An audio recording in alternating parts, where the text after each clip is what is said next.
বাংলাদেশ সফরে এসেছে নিউজিল্যান্ড এ দল। খেলবে 3টি ওয়ানডে ও 2টি টেস্ট। সিলেটে হবে ওয়ানডে এবং টেস্ট হবে মিরপুরের মাটিতে।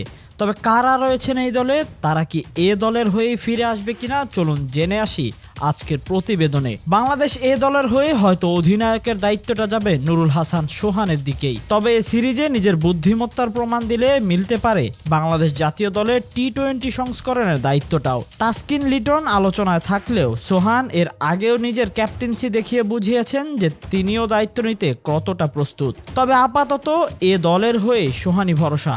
এ দলের হয়ে টপ অর্ডারে নিজেকে প্রমাণে মরিয়া হয়ে আছেন প্রাইম ব্যাংকের হয়ে এবারের ডিপিএলে ব্যক্তিগত সর্বোচ্চ রান সংগ্রাহক নাঈম শেখ। 176 রানের সেই ইনিংসে এবারের ডিপিএলটা নিজের মতো করেই রাঙিয়েছেন। টার্গেট ছিল 50 ছক্কা ও 104-এ শেষ করবেন ডিপিএল।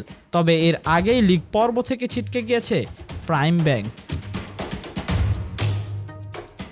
টপ অর্ডারে দায়িত্ব নিতে ডিপিএলে ভালোভাবেই নিজের প্রস্তুতি সেরেছেন পারভেজ হোসেন ইমন। আবাহনীর হয়ে ওপেনিংয়ের পর এবার এ দলের ওপেনিংয়েও ভরসা তার উপরেই। তবে মিডল অর্ডারে পরীক্ষা দিতে হবে ইয়াসির আলী রাব্বি ও শামীম হোসেন পাটোয়ারিকে।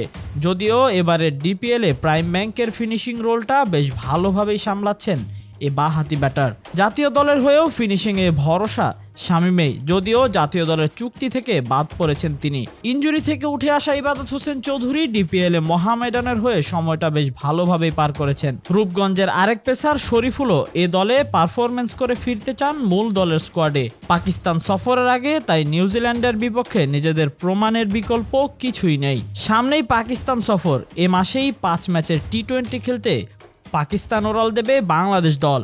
সে পর্যন্ত সিলেটে নিউজিল্যান্ডের হয়ে কেমন করে তারা, সেদিকেই নজর থাকবে বাংলাদেশ ক্রিকেট বোর্ড কর্তাদের।